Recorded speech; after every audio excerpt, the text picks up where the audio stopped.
Horas, senang rasanya bisa melanjutkan pertemuan kita hingga di pertemuan tentang tugas seorang sintua. Saya akan mengantarkannya dengan sebuah percakapan yang sering saya dengar. Belum siap Amang, saya belum bisa berkhotbah. Atau kalau cuma mengumpulkan persembahan, saya siap Amang. Tapi kalau harus jadi liturgis, saya belum berani. Kalimat-kalimat seperti ini sering muncul ketika gereja mencari calon pelayan, calon sintua. Ada rasa takut, ada rasa belum layak. Tapi yang menarik, alasan yang paling sering muncul bukan soal karakter, bukan soal kesetiaan, tapi soal kemampuan tampil di depan umum. Seolah-olah menjadi sintua berarti harus bisa berdiri di mimbar, memimpin ibadah, atau menyampaikan khotbah. Seolah-olah tugas utama dari sintua adalah berbicara di depan mik. Maka dalam pertemuan kita ini, kita ingin menyegarkan kembali pemahaman kita tentang tugas sintua. Tentu bukan dengan teori yang baru, tapi dengan membaca ulang dokumen resmi gereja kita. Dan kita akan menafsirkannya dalam terang Injil dan dari pengalaman pastoral. Kita akan melihat apa sebenarnya esensi dari tugas seorang sintua. Yang pertama, kita akan melihat dokumen resmi HKBP, yaitu aturan peraturan HKBP. Kalau kita buka aturan peraturan HKBP 2002, amandemen keempat halaman 193, disinilah gereja HKBP menyatakan secara resmi apa yang sebenarnya menjadi tugas dari seorang sintua. Dan ketika kita membacanya dengan jujur, kita bisa terkejut. Karena yang kita temukan bukan daftar tugas liturgis, bukan perintah untuk berkhotbah, bukan syarat tampil di depan umum. Yang kita temukan adalah daftar tugas yang sangat konkret, sangat relasional, dan sangat pastoral. Berikut ringkasan 11 tugas sintua menurut dokumen aturan peraturan HKBP tadi.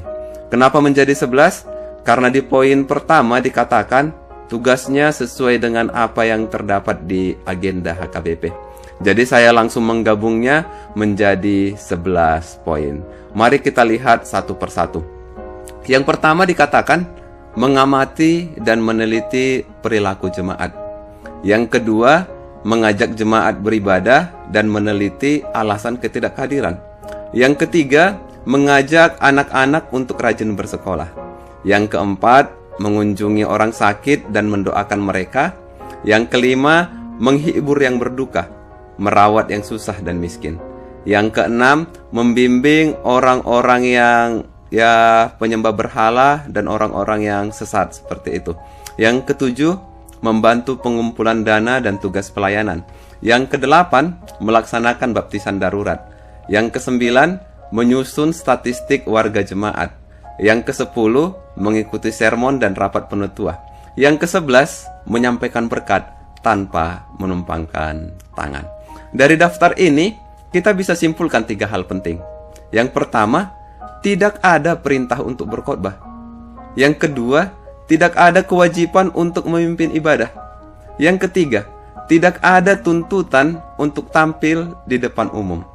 Artinya, tugas sintua bukan soal tampil, tapi soal hadir. Bukan soal suara yang tongam, tapi soal hati yang peka. Bukan soal kemampuan berbicara, tapi soal kesetiaan dalam penggembalaan. Jadi dari dokumen ini tidak hanya memberi daftar tugas, ia memberi arah, dan arah itu jelas. Sintua adalah pelayan jemaat, bukan pelayan mimbar. Justru disinilah keunikannya. Sintua hadir untuk menjangkau jemaat yang tidak terjangkau oleh mimbar. Saya berbagi pengalaman. Di satu gereja HKBP pernah terjadi kisah yang menurut saya unik.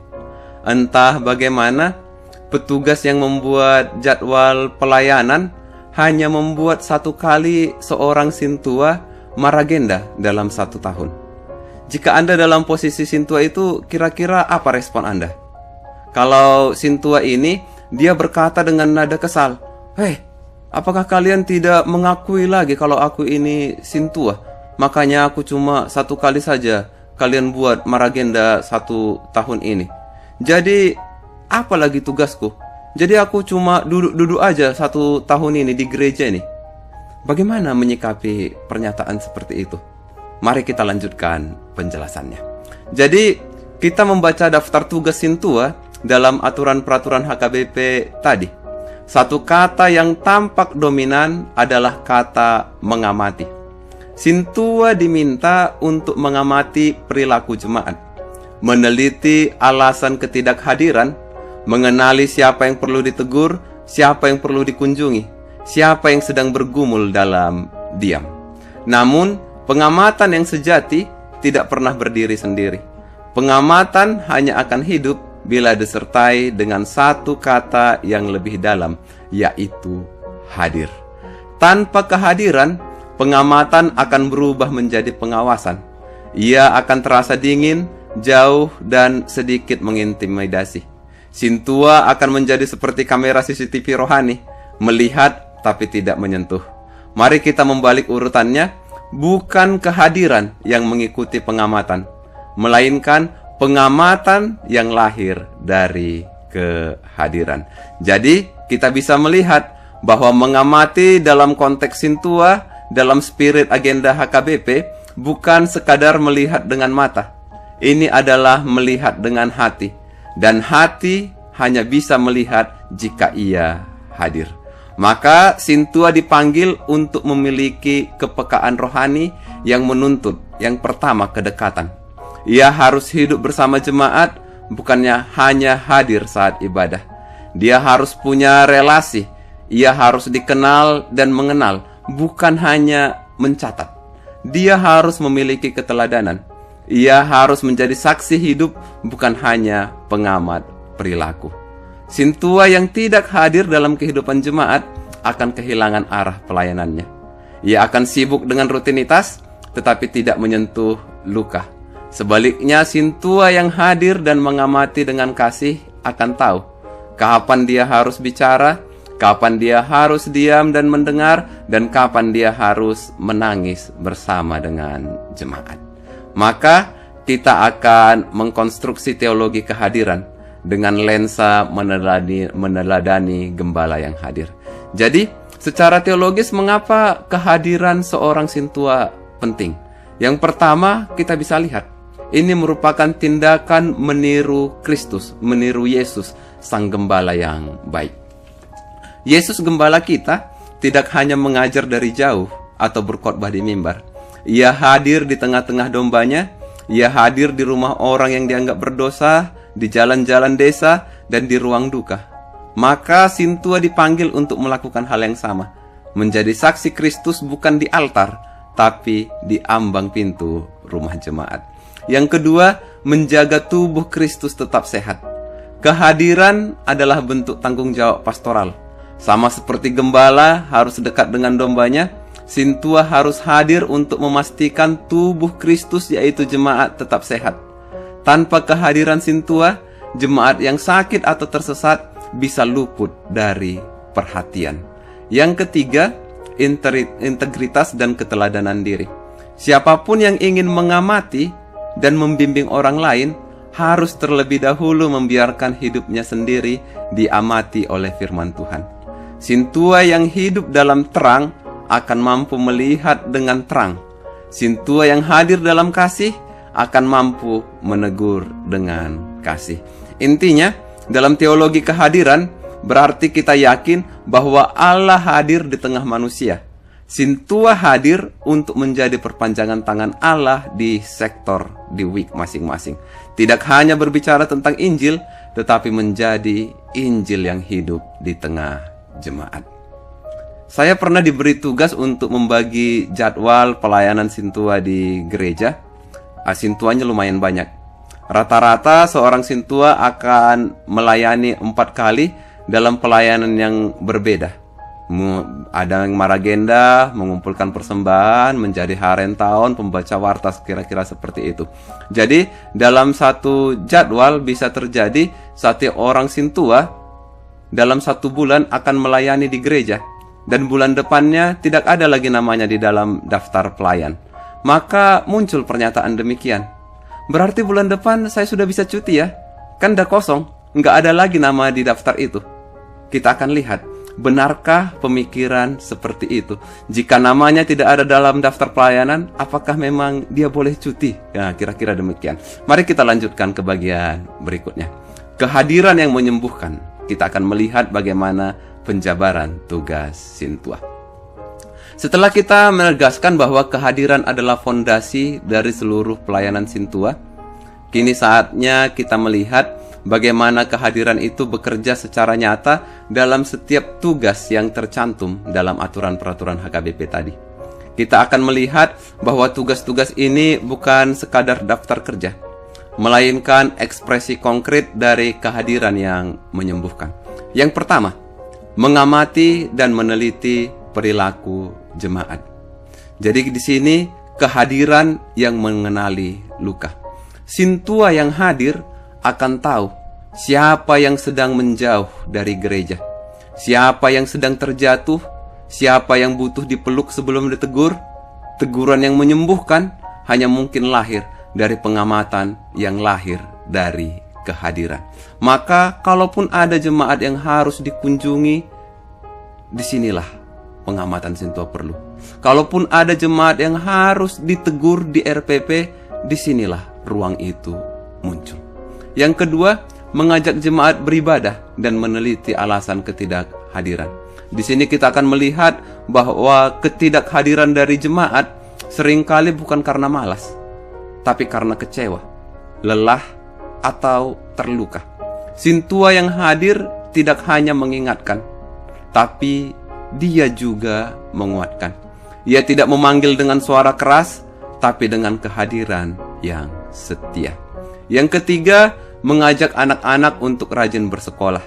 Di sini sintua yang hadir di tengah-tengah keluarga jemaatnya akan tahu apakah anak di rumah itu dicekoki game dan handphone supaya tenang atau tidak.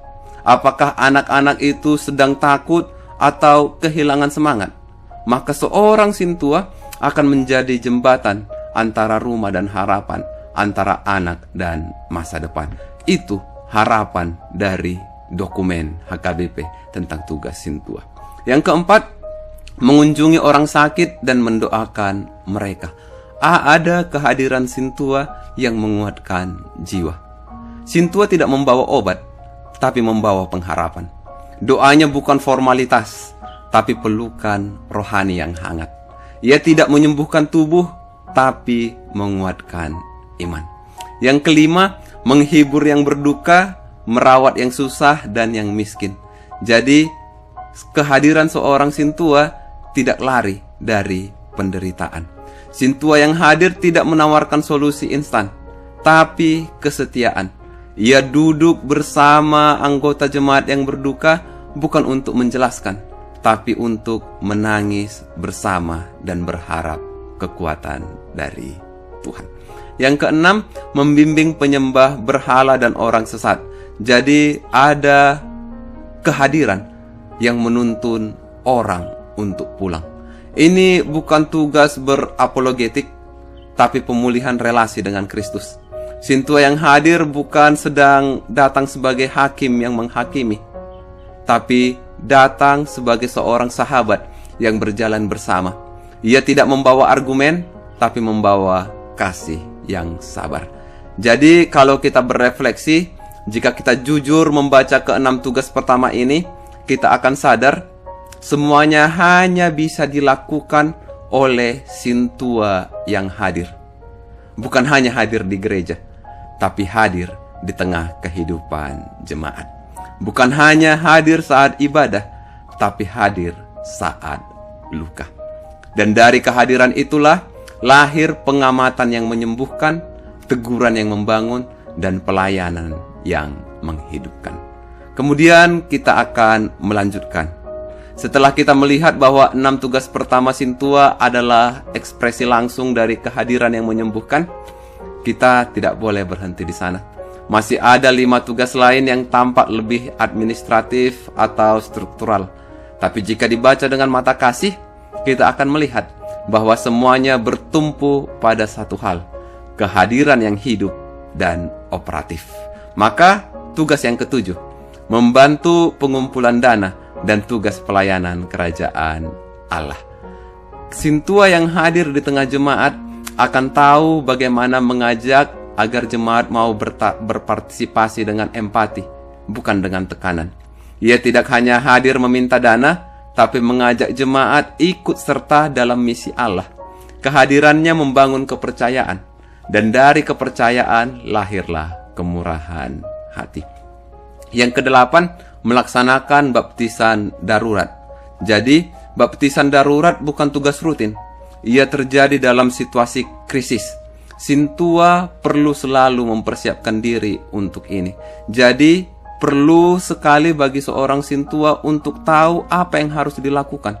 Lihat agenda, kemudian pahami, sehingga ketika ada situasi krisis terjadi, tidak lagi bingung, tapi bisa langsung meminta kekuatan dari Tuhan untuk melakukannya. Yang kesembilan, menyusun statistik warga jemaat di lingkungan masing-masing. Jadi, kehadiran bukan sekadar angka. Jadi, ia adalah cermin dari siapa yang hadir, siapa yang hilang, siapa yang bertumbuh. Sintua yang hadir tidak akan mengisi kolom kosong, tapi mencatat dengan kasih, karena ia mengenal jemaatnya satu persatu. Jadi ada kehadiran yang mengenal nama dan wajah. Tugas yang ke-10, mengikuti sermon dan rapat penutuah. Jadi di sini kita bisa melihat sermon dan rapat bukan beban administratif, tapi ruang formasi bersama. Sintua yang hadir bukan hanya hadir secara fisik, tapi hadir secara rohani, mendengar, belajar, dan membawa suara sektor dengan kasih dan kejelasan. Semua yang diperoleh dari pengamatan tadi disampaikan di sermon ini, sehingga seluruh peserta sermon tahu siapa jemaat yang sakit, siapa yang sedang berduka, siapa yang sedang bergumul di tengah-tengah kehidupannya. Dan dari sanalah pelayanan akan dilanjutkan kepada mereka. Jadi, informasi tentang jemaat yang diperoleh dari pengamatan dan dari hadir tadi dibawa oleh Sintua sektor ke sermon. Bayangkan jika di sermon muncul pertanyaan, bagaimana keadaan jemaat kita di sektor kita masing-masing? Kemudian kita menjawab baik-baik saja. Padahal ada di sana jemaat yang tidak pernah gereja, tidak pernah pertangyangan, yang belum kita jumpai, sehingga pelayanan tidak sampai kepada mereka. Kalau itu yang terjadi, kita sedang berbohong. Jika informasi dari kita sampai, maka parhalado, dewan seksi bisa bergerak untuk melayani mereka. Yang ke-11, menyampaikan berkat tanpa menumpangkan tangan. Jadi, berkat bukan milik pribadi. Ia adalah aliran kasih Allah melalui tubuh Kristus. Sintua yang hadir di tengah hidup yang bersaksi akan menyampaikan berkat, bukan hanya dengan kata-kata, tapi dengan seluruh hidupnya. Sintua tidak diberi wewenang untuk menumpangkan tangan, karena itu adalah tindakan simbolik yang melekat pada jabatan tahbisan pendeta. Namun Sintua diberi wewenang untuk menyampaikan berkat secara verbal, sebagai perpanjangan pelayanan gereja. Ini mencerminkan prinsip teologis, bahwa berkat berasal dari Allah, bukan dari tangan manusia. Yang penting bukan siapa yang menyentuh, tapi siapa yang mengutus. Ada makna pastoral di sini. Berkat tanpa penumpangan tangan bukanlah berkat yang kurang kuat. Sebaliknya, ia adalah bentuk pelayanan yang rendah hati. Tidak mengklaim kuasa pribadi, tapi menyampaikan kasih Allah. Ini juga merupakan tindakan yang menjaga batasan pelayanan. Ada penghormatan akan struktur gereja dan otoritas tahbisan. Di sini juga kita bisa melihat kesaksian bahwa firman cukup. Karena berkat bukan terletak pada tangan, tapi pada janji Allah yang diucapkan. Dan justru karena ia tidak menumpangkan tangan, Sintua yang menyampaikan berkat dengan hidup yang bersaksi telah menjadi saluran berkat yang paling kuat. Bukan lewat tangan, tapi lewat kehadiran. Jadi, dengan membaca seluruh daftar tugas ini secara utuh, kita bisa melihat bahwa tugas Sintua terbagi antara rohani dan administratif. Semua tugas, baik yang menyentuh luka maupun yang menyusun data, adalah bentuk kehadiran yang menyembuhkan. Sintua yang hadir secara utuh akan mampu menjalankan semua tugas dengan kasih, ketenangan, dan kesetiaan. Jadi, tugasnya bukan hanya ketika ada daftar pelayanan. Tugasnya justru ada di setiap hari bersama dengan jemaat-jemaat yang ada di sektornya. Itu harapan dari dokumen HKBP, aturan peraturan agenda HKBP. Yang selanjutnya yang bisa kita lihat ada tugas tambahan, yaitu kehormatan yang menuntut kerendahan. Dalam praktik pelayanan, seringkali Sintua diminta melakukan hal-hal di luar 11 tugas pokok yang tercantum dalam APHKBP tadi. Misalnya memimpin ibadah rumah tangga, menyampaikan renungan, menjadi liturgis, berkhotbah di sektor atau acara tertentu, mendampingi keluarga dalam konflik atau konseling. Pertanyaannya, apakah Sintua boleh melakukan ini? Kan tadi tidak ada dalam 11 daftar. Jawabannya boleh. Boleh jika diminta, jika ditugaskan. Tapi penting untuk ditegaskan, itu bukan tugas pokok, melainkan kehormatan.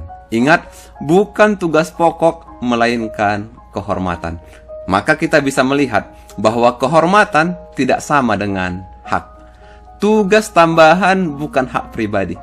Ia adalah kepercayaan gereja yang diberikan kepada Sintua karena kesetiaannya, kedewasaannya, kematangannya, kesiapannya secara rohani. Karena itu tugas tambahan, maka harus dijalankan dengan yang pertama kesungguhan. Bukan asal tampil, tapi sungguh-sungguh mempersiapkan diri secara rohani dan secara intelektual. Perlu persiapan. Ini yang ditekankan di buku keseragaman pelayanan HKBP. Yang kedua, karena ini bukan tugas pokok tapi tugas kehormatan, maka harus dijalankan dengan kerendahan hati.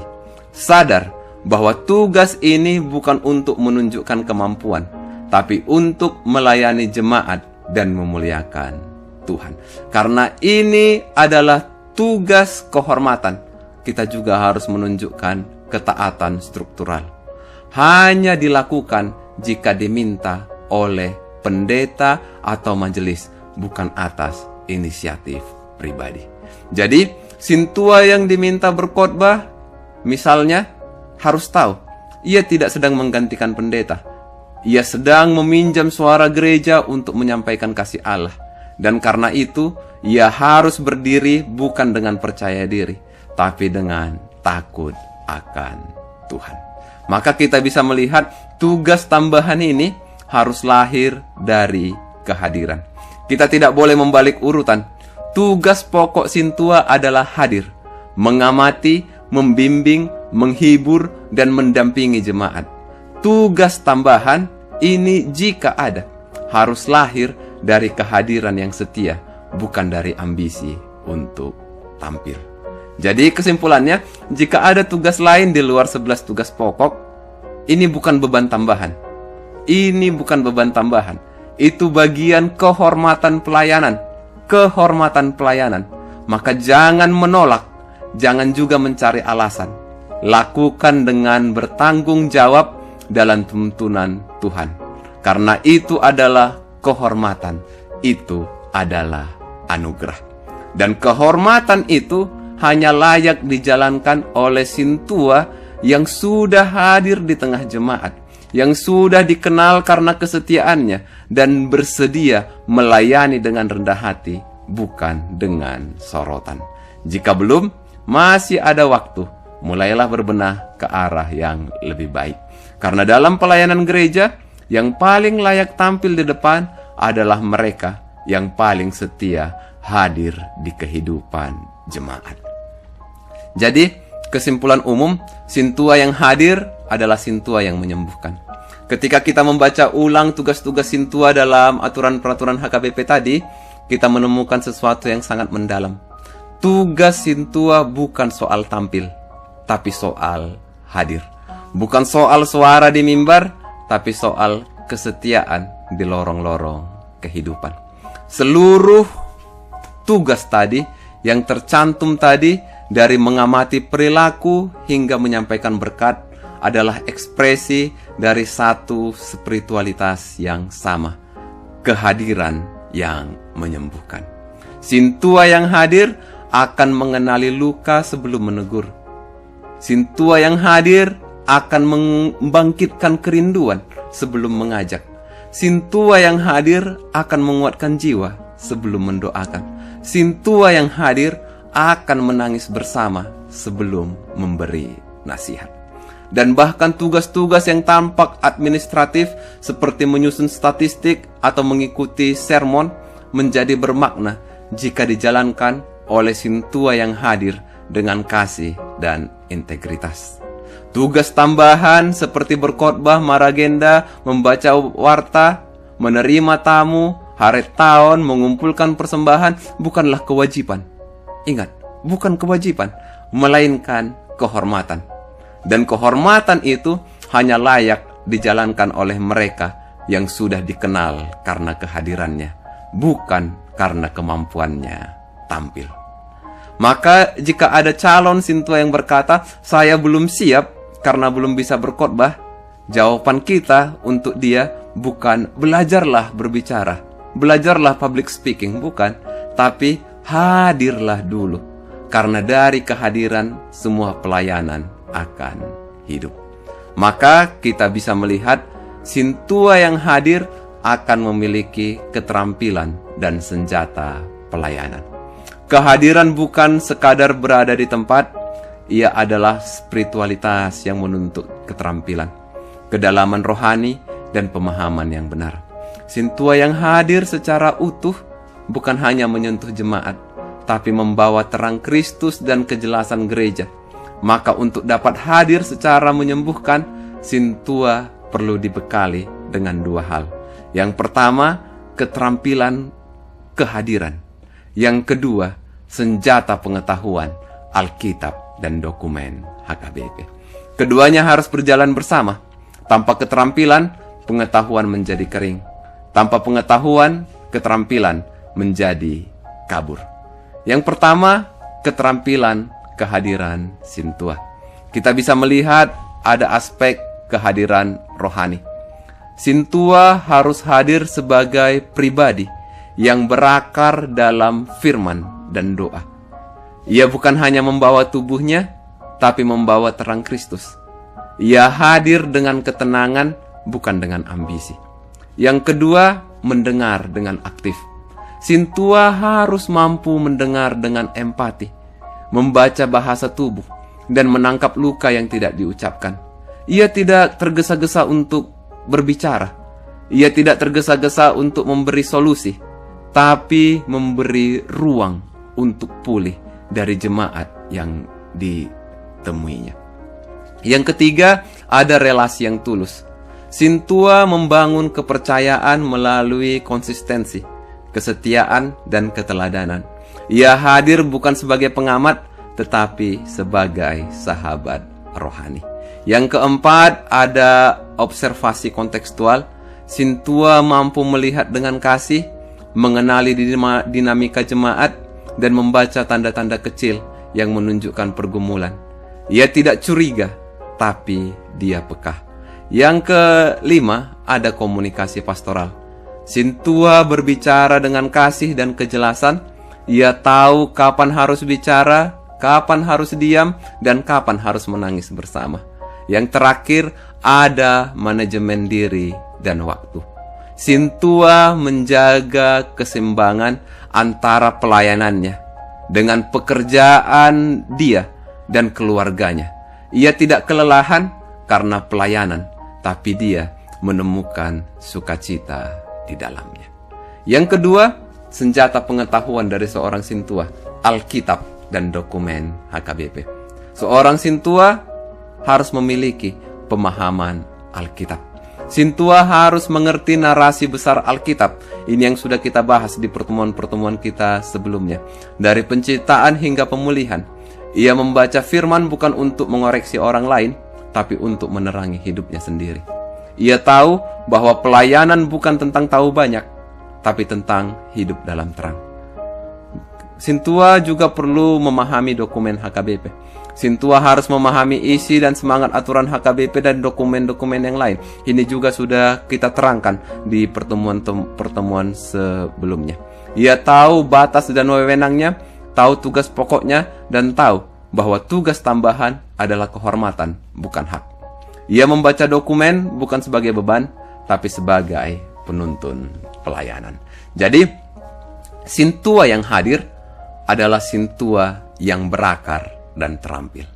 Kehadiran yang menyembuhkan hanya mungkin terjadi jika seorang sintua terampil secara rohani dan relasional, berakar dalam firman dan tradisi gereja, melayani dengan kasih bukan dengan sorotan, menjalankan tugas pokok dengan setia dan tugas tambahan dengan kerendahan hati. Sintua yang hadir tanpa keterampilan akan bingung. Sintua yang hadir tanpa pengetahuan akan tersesat. Tapi sintua yang hadir dengan keduanya akan menjadi pelayan yang menyentuh, yang membimbing dan membangun tubuh Kristus. Jadi kita perlu bertanya, kalau itu semua tugasnya dan tugas tambahannya, perlukah seorang sintua belajar berkhotbah dan belajar maragenda? Melalui pembacaan aturan-peraturan tadi, tugas utama sintua bukan tampil tapi hadir. Bukan berdiri di mimbar, tapi berjalan di lorong rumah jemaat. Bukan menyampaikan suara, tapi menyentuh luka.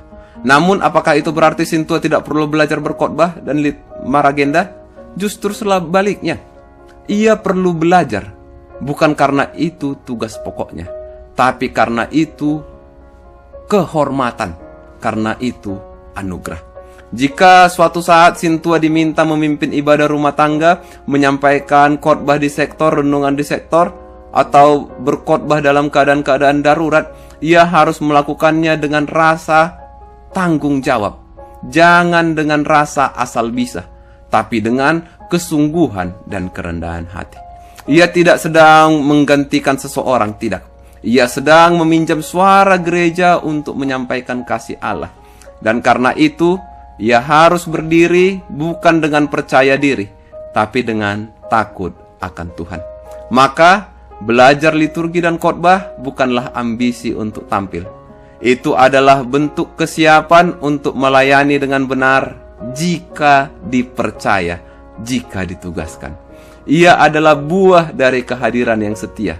Karena hanya sintua yang hadir di tengah jemaat yang layak berdiri di depan jemaat, yang bisa mengkhotbahkan firman sesuai dengan konteks jemaat di mana dia sudah hadir.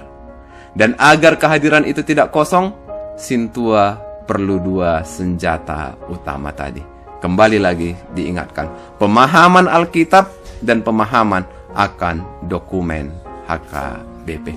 Dengan dua senjata itu dan dengan keterampilan pastoral yang terlatih, sintua akan mampu hadir secara utuh. Dia hadir di sektor, dia hadir di rumah, dia hadir di ruang duka, dan jika ditugaskan, dia hadir di depan jemaat di atas mimbar. Karena dalam gereja, yang paling layak tampil di depan adalah mereka yang paling setia hadir di belakang. Dan sintua yang belajar bukan untuk tampil, tapi untuk melayani. Itulah sintua yang menyembuhkan. Maka sintua yang demikian adalah sintua yang akan memancarkan Injil di tengah-tengah kehidupan jemaat. Mempersiapkan diri, hati, dan bahan. Ketika dia berkhotbah dan maragenda, dia akan bertanggung jawab. Ketika dia mengumpulkan persembahan dan menghitung persembahan dan pelayanan lainnya, dia akan bersungguh-sungguh, dia akan melakukannya dengan setia. Karena itu adalah tugas kehormatan. Jadi, bagaimana mungkin seorang sintua bisa hadir secara utuh? Sintua itu kan bukan pendeta. Ia punya pekerjaan, ia punya keluarga, ia punya tanggung jawab pribadi. Ia tidak digaji. Jadi bagaimana mungkin ia bisa hadir seperti yang diharapkan oleh dokumen tadi? Ini mungkin menjadi pertanyaan. Dan pertanyaan ini wajar, bahkan perlu. Karena ia mengingatkan kita bahwa sintua bukan Superman rohani.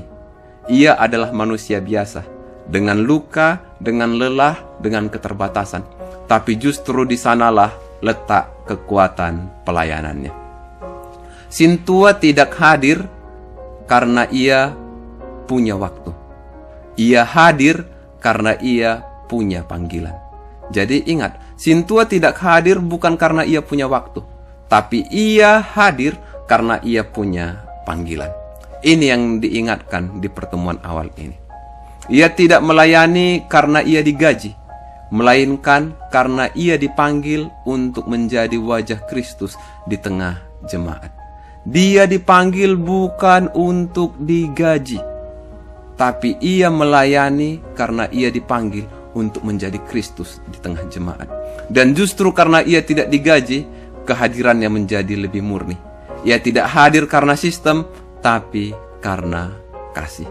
Sintua tidak harus menyempatkan waktu untuk hadir. Ia cukup menghidupi kehadiran sebagai gaya hidup. Di mana dia hadir, mungkin itu di pasar, ia menyapa jemaat yang kebetulan bertemu. Di masa kita sekarang di grup WhatsApp, ia hadir menguatkan yang sedang berduka. Tidak hanya diam, tapi dia muncul di sana. Boleh juga mengirimkan renungan-renungan ke anggota jemaatnya. Di ibadah rumah tangga, ia mendengar lebih banyak daripada bicara. Di sektor, ia mengenali wajah-wajah yang mulai hilang dari ibadah. Ingat, kehadiran bukan tugas tambahan. Ia adalah cara hidup yang menyatu dengan pekerjaan, keluarga, dan pergumulan pribadi. Jadi bagaimana seorang sintua bisa hadir? Kita diingatkan, bukan karena ia punya waktu, tapi karena dia punya panggilan. Ingat pertemuan pertama kita. Bukan karena ia digaji, tapi karena ia telah dipanggil. Bukan karena ia kuat, tapi karena ia berjalan bersama Kristus yang lebih dahulu hadir. Dan justru karena ia hadir di tengah kesibukan, di tengah pergumulannya sendiri, di tengah kehidupan nyata yang dia alami, ia menjadi saksi Injil yang paling jujur. Jadi ini yang akan kita lihat. Sintua adalah orang yang melayani. Maka jangan nodai, jangan kurangi makna dari pelayanan itu dengan hal-hal yang lain. Kalau ditanya apa yang membuat seorang sintua bersukacita melayani, karena dia telah dipanggil. Apa sih palas roha yang boleh diterima oleh sintua yang paling besar yang boleh diterimanya? Anugerah melakukan pelayanan tambahan.